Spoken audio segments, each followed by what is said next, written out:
Study with Mohit welcomes you all. दोस्तों good morning. कैसे हैं आप सभी? उम्मीद करता हूं बहुत अच्छे होंगे और आपके बोर्ड एग्जाम्स की तैयारियां बहुत अच्छे तरीके से चल रही होंगी। दोस्तों पिछले लेक्चर्स में हमने पिछली वीडियो में जो टॉपिक किया था आरएमएस वैल्यू हमने करंट की निकाल ली थी। उससे पहले हमने मीन वैल्यू करंट की निकाल ली थी, जिसे आप औसत मान या माध्यमान बोलते हैं। और इससे पिछले में हमने वर्ग माध्य मूल मान आरएमएस वैल्यू निकाल ली थी करंट की। आज जो मैं बात करने वाला हूं वो भी आपके लिए इंपॉर्टेंट टॉपिक है और एक सर्किट जरूर पूछा जाता है। आज मैं परिपथ की बात करने वाला हूं। 6 तरह के टोटल हम परिपथ पढ़ते हैं। आज मैं 2 परिपथ आपको बताऊंगा, एल परिपथ और सी परिपथ, एल सर्किट और सी सर्किट। तो उसी के क्रम में ये मैंने बोर्ड पे आपको बताया है। प्रेरकीय परिपथ बोलते हैं जिसे एल परिपथ, या इंडक्टिव सर्किट बोलते हैं एल सर्किट। उसी के बारे में आज मैं कंप्लीट डेरिवेशन आपको बताऊंगा। एक्सएल की वैल्यू कैसे निकालते हैं, जिसे प्रतिघात बोला जाता है हिंदी में, और इंग्लिश में बोलते हैं इसे इंडक्टिव रेजिस्टेंस। ठीक है फ्रेंड्स, तो एक बार कृपया करके सभी बने रहे और अपने 5 नंबर का जो एक क्वेश्चन है, ये डेरिवेशन है, ये आपके एग्जाम में पूछा जाता है सभी बोर्ड्स एग्जाम में, और इसे पक्का करिए। ठीक है दोस्तों, एक बार फिर से स्वागत करता हूं आपका। आ जाइए। ये पूछा किस तरीके से जाता है प्रश्न? इस तरीके से पूछा जाता है, एल परिपथ के लिए एक्सएल प्रतिघात का सूत्र सिद्ध कीजिए, या सी परिपथ के लिए एक्सएल का सूत्र सिद्ध कीजिए। एक्सएल क्या है? हिंदी में इसे प्रतिघात बोलते हैं और इंग्लिश में बोलते हैं इसे inductive resistance XL. Formula for L circuit. ठीक है फ्रेंड्स, तो आ जाइए। ये है हमारा सर्किट जिसमें आप एक प्रेरक जुड़ा हुआ है जिसे आप एल बोलते हैं। एल से डिफाइन करते हैं, हम डिनोट करते हैं प्रेरक को। हिंदी में बोलते हैं इसे प्रेरकीय परिपथ और एल परिपथ भी बोलते हैं। इंग्लिश में बोलते हैं इंडक्टिव सर्किट या एल सर्किट बोलते हैं। देखिए ये एक डायग्राम है, एक प्रेरक जुड़ा हुआ है इसमें, एक एसी सोर्स यहाँ पे लगा हुआ है। तो देखिए कैसे निकालेंगे हम इसका एक्सएल। सबसे पहले आपको फ्रेंड्स पता है, जब हम V की इक्वेशन लिखते हैं तो V की इक्वेशन कुछ इस तरीके से लिखी जाती है वोल्टेज की, V nought sine omega T. अब यहाँ पे हम क्या करेंगे, वोल्टेज की इक्वेशन लेके चलेंगे और वोल्टेज की इक्वेशन से करंट की इक्वेशन हम डिफाइन करेंगे और उसके थ्रू ही हम एक्सएल निकालेंगे। ठीक है, तो V नोट, अगर मैं V की बात करूं फ्रेंड्स, इससे पहले चैप्टर में आपने V पढ़ा था जिसे हम EB बोलते थे, EMF, और उसका फॉर्मूला इंडक्टेंस की टर्म में होता था minus L D I by D T.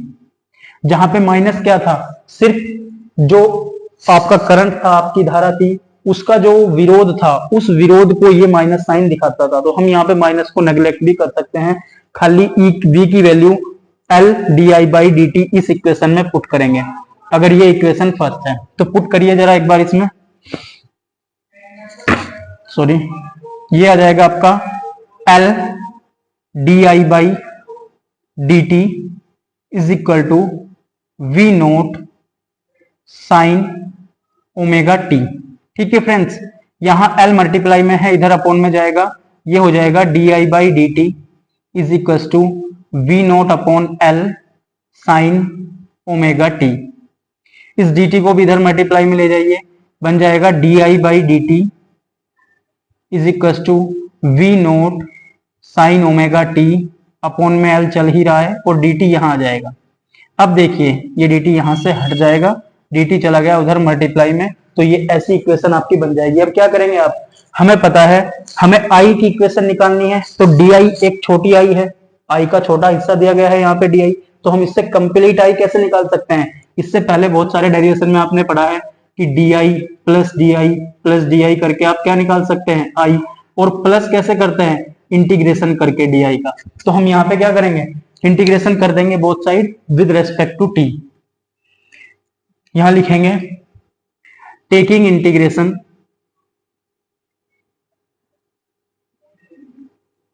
तो कुछ इस तरीके से इक्वेशन आपकी बन जाएगी।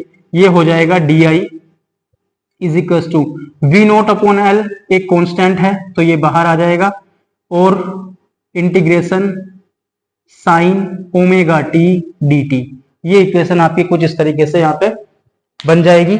इससे आगे कैसे करते हैं, देखिए जरा, डी आई का इंटीग्रेशन करेंगे तो आपको क्या मिल जाएगा, कंप्लीट आई, क्योंकि डी आई का इंटीग्रेशन मतलब डी आई को छोटे छोटे पार्ट्स में जोड़ेंगे। इंटीग्रेशन का मीन्स होता है ऐड करना, और कंप्लीट आई आपको यहां से मिल जाएगा। उसके बाद V note upon L sine omega T. जब आप साइन ओमेगा टी का इंटीग्रेशन करेंगे, पिछली बार भी मैंने आपको बताया था, तो ये बन जाएगा माइनस के कोस ओमेगा टी, और फिर ओमेगा टी का दोबारा से इंटीग्रेशन होगा तो ओमेगा अपॉन में आ जाएगा। तो ये वैल्यू बन जाएगी आपकी minus cos omega T upon omega. Minus को बाहर ले लीजिए यहां से, I minus V note upon L, omega को इसके साथ ले आइए, अंदर क्या बचा खाली कोस ओमेगा टी। लेकिन मुझे पता है कि मेरी आई की इक्वेशन जो मैं I is equal to I naught sine omega T लिखता हूं वो साइन में मिलती है, तो इसे यहां कैसे बदलेंगे साइन में। कोस ओमेगा टी को आपको पता है, कोस थीटा को साइन 90 माइनस थीटा हम पुट कर सकते हैं, पाई बाई 2 माइनस थीटा या 90 माइनस थीटा, तो वो यहाँ पुट करेंगे I is equal to V note upon L omega. यहां से बन जाएगा ये आपका साइन 90 को मैं लिख लू पाई बाई 2 माइनस थीटा की जगह क्या है मेरे पास ओमेगा टी, लेकिन यहाँ पे क्या बना sign pi by 2 minus omega T. मेरी जो इक्वेशन होती है वो कुछ इस तरीके से होती है, I is equal to I naught sine omega T minus phi. मतलब जो फेज डिफरेंस होता है, जो मैंने पिछली बार भी आपको बताया था फेज डिफरेंस, वो कैसे होगा, ये इधर होना चाहिए, तो मैं यहां से माइनस बाहर लूंगा, I is equal to minus V note upon L omega. यहां से माइनस अगर बाहर लिया जाए थीटा से तो ये बन जाएगा sine minus omega T minus pi by 2। और साइन माइनस थीटा क्या होता है, ये सारे फॉर्मूलाज हैं जो मैंने इधर यूज करे हैं, आपको इन्हें ध्यान रखना है। साइन माइनस थीटा क्या होगा, ये हो जाता है माइनस के साइन थीटा। तो ये क्या चीज, ये माइनस बाहर आ जाएगा, I is equal to V naught L omega, minus एक बाहर है, ये माइनस बाहर आएगा प्लस हो जाएगा, यहां बन जाएगा खाली sign omega T minus pi by 2। ये आपकी पूरी इक्वेशन बन चुकी है करंट की, किसके लिए, एल सर्किट के लिए, एल परिपथ के लिए। I is equal to V naught L omega sine omega T minus pi by 2। यहां तक आप इसका स्क्रीनशॉट ले लीजिए, फिर हम नेक्स्ट चलते हैं। होप सो ले लिया होगा आपने एक स्क्रीनशॉट, रफ करता हूं मैं इसे।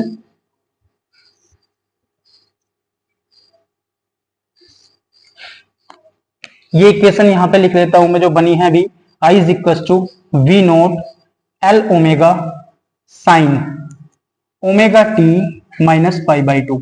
इसकी कंपेयर करता हूं अपनी जो स्टैंडर्ड इक्वेशन है किसके साथ, I is equal to I naught sine omega T minus five. इसके साथ कंपेयर जब हम इसकी करेंगे तो यहां से आपको आई नोट की वैल्यू मिल जाएगी क्या, V note upon L omega. ये आपका आई नोट है, और आई नोट होता क्या है, आई नोट होती है आपकी पीक वैल्यू या शिखर मान। आई नोट होता है पीक वैल्यू या शिखर मान, V note upon L omega आ जाएगा। और फेज डिफरेंस कितना आएगा यहां से, फेज डिफरेंस जिसे आप कलांतर बोलते हैं, ये आ जाएगा पाई बाई 2। यहां पे देखिए आई की इक्वेशन है और माइनस पाई बाई 2 आपको मिल रहा है, इसका मतलब आई आपका पीछे चल रहा है, लैग कर रहा है। लीड कौन कर रहा है फिर, वोल्टेज। तो यहां पे लिखेंगे वोल्टेज लीड कर रहा है या वोल्टेज आगे चल रहा है, voltage leading by pi by 2, या लिखेंगे वोल्टेज अग्रगामी है, कितने एंगल से, पाई बाई 2 एंगल से। अब रही बात आपके एक्सेल की, जिसके लिए हमने काम शुरू किया था, तो यहां से बताइए आई का फॉर्मूला क्या होता है, V अपॉन आर होता है क्या दोस्तों। यहां से जब मैं इस इक्वेशन की और इस इक्वेशन की कंपेयर करूंगा तो R इज इक्वल टू क्या मिलेगा मुझे, एल ओमेगा या ओमेगा एल। और यही जो R आया है आपका एल ओमेगा, यही होता है आपका एक्सेल, ये होता है आपका एक्सेल एल ओमेगा। और यही एक्सेल जो है हिंदी में इसे बोलते हैं प्रेरण प्रतिघात, ठीक है, और इंग्लिश में बोलते हैं इसे इंडक्टिव रेजिस्टेंस।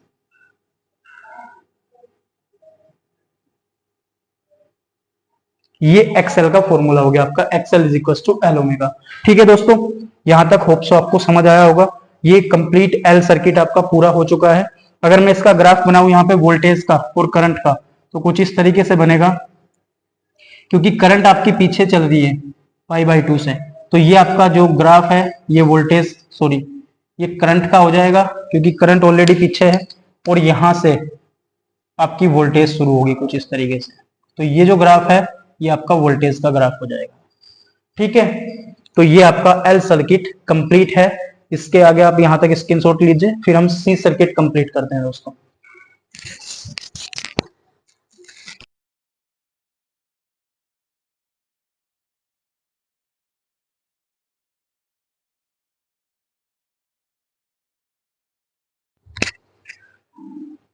ठीक है दोस्तों, नेक्स्ट है अब हम धारतीय परिपथ पढ़ेंगे, सी परिपथ, कैपेसिटिव सर्किट, सी सर्किट जिसे दिखाते हैं। उसमें हमने एक्सएल निकाला था फ्रेंड्स। जो एक्सएल था उसे हमने बोला था हिंदी में प्रतिघात बोला था, एल परिपथ का प्रतिघात, और इंग्लिश में बोला था इसे इंडक्टिव रेजिस्टेंस, या इंग्लिश में इसका दूसरा नाम भी है, बोलते हैं इसे इंडक्टिव रिएक्टेंस भी बोलते हैं इसे। ठीक है, ये एक रेजिस्टेंस ही होता है, इसीलिए इसे ओम में मेजर करते हैं हम। ठीक है, और यहाँ पे इस सर्किट में क्योंकि सी वाला सर्किट है तो इसमें हम एक्ससी का यूज करेंगे। एक्ससी क्या है? इसे सी परिपथ का प्रतिघात बोला जाता है हिंदी में, भारतीय परिपथ का प्रतिघात, और इंग्लिश में बोला जाता है इसे कैपेसिटिव रेजिस्टेंस। कैपेसिटिव रेजिस्टेंस ये आपका एल सर्किट में निकलता है और ये सी सर्किट में निकलता है, और दूसरा नाम इसका कैपेसिटिव रिएक्टेंस भी होता है। ठीक है, तो अब इनमें कोई डाउट नहीं होना चाहिए आपको। दूसरा सर्किट हम पढ़ते हैं, ये है आपका भारतीय परिपथ सी सर्किट। तो वही काम जो हमने वहां किया था वही काम हम यहां करेंगे। सबसे पहले वोल्टेज की इक्वेशन लिखिए, V इज इक्वल टू होता है V nought sine omega T. इस इक्वेशन से हम I की इक्वेशन निकाल लेंगे जैसे उसमें निकाल ली थी। अब वहां पे तो L था हमारे पास, तो हमने E का फॉर्मूला या V का फॉर्मूला M-L di/dt लगा लिया था। लेकिन यहां पे क्या होता है, यहां पे भी तो V का कोई फॉर्मूला हमें अप्लाई करना पड़ेगा। सेकंड चैप्टर में पहुंच जाइए जिसमें आपको धारिता पढ़ी थी, आपने कैपेसिटेंस पढ़ा था, वहां पे एक फॉर्मूला था C is equal to Q/V। ये किसका फॉर्मूला था?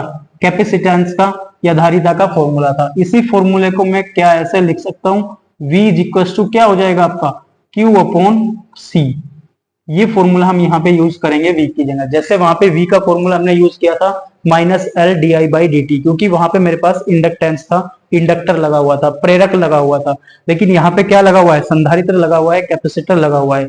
तो C का फॉर्मूला V की टर्म में या V का फॉर्मूला C की टर्म में मैं यहाँ यूज करूंगा। तो लिखिए जरा इसे V का फॉर्मूले को, ये हो जाएगा Q/C is equal to V nought sine omega T. इस C को इधर ले जाइए आप, Q इज इक्वल टू हो जाएगा CV nought sine omega T.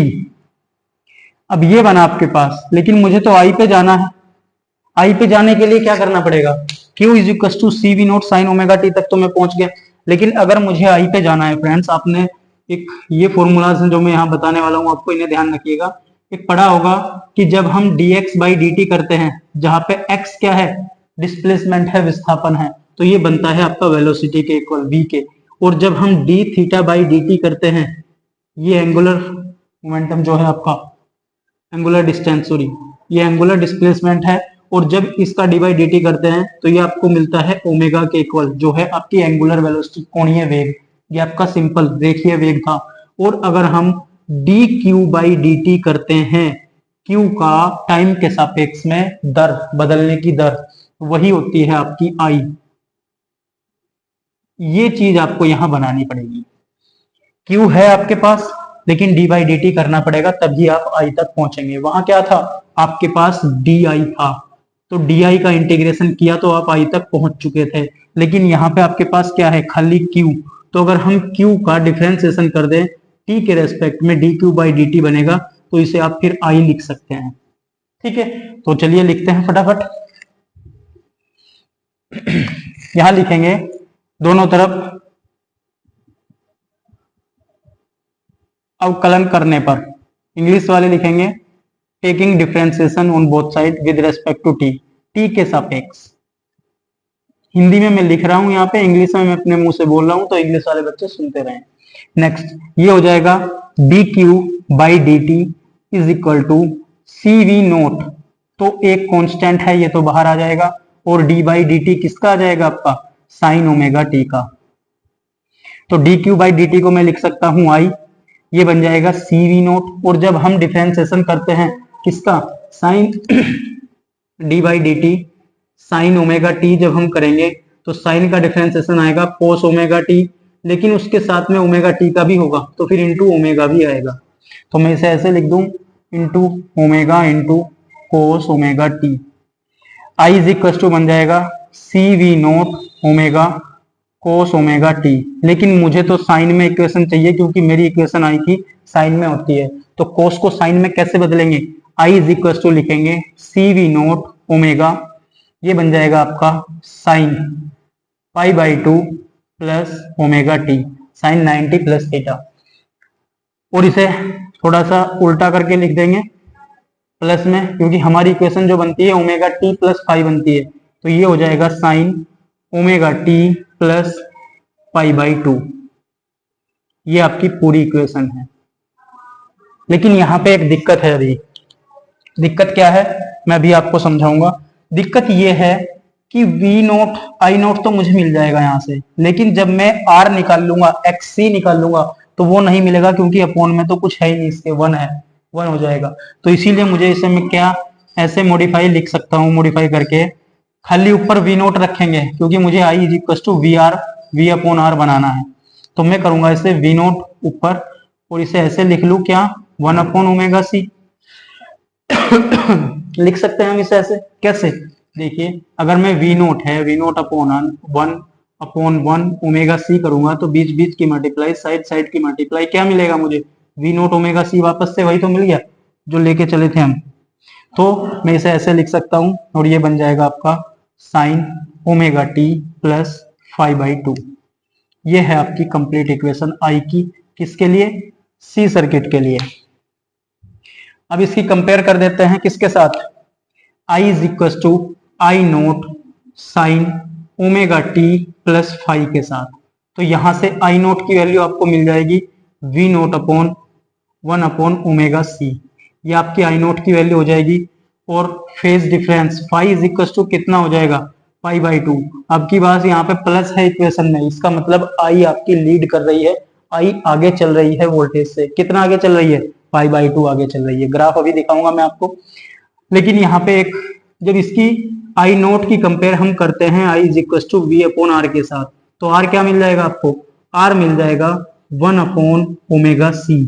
और इस 1 अपॉन ओमेगा सी को ही मैं क्या लिखूंगा, आर को, यही होता है आपका एक्स सी 1 अपॉन ओमेगा सी। तो ये आपका एक्स सी का डेरिवेशन है जो कि इंपॉर्टेंट है बहुत, ये मोस्ट इंपॉर्टेंट है आपका। और एक्सएल क्या निकाला था हमने, ओमेगा एल।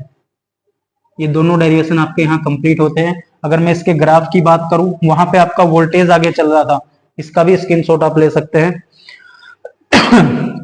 वहां पे आपका वोल्टेज आगे चल रहा था, लेकिन यहाँ पे अगर ये आई है, सॉरी ये आपका वोल्टेज है, तो आई आपका यहां से चलेगा कुछ इस तरीके से, तो ये आपका आई हो जाएगा क्योंकि आई लीड कर रहा है इस बार।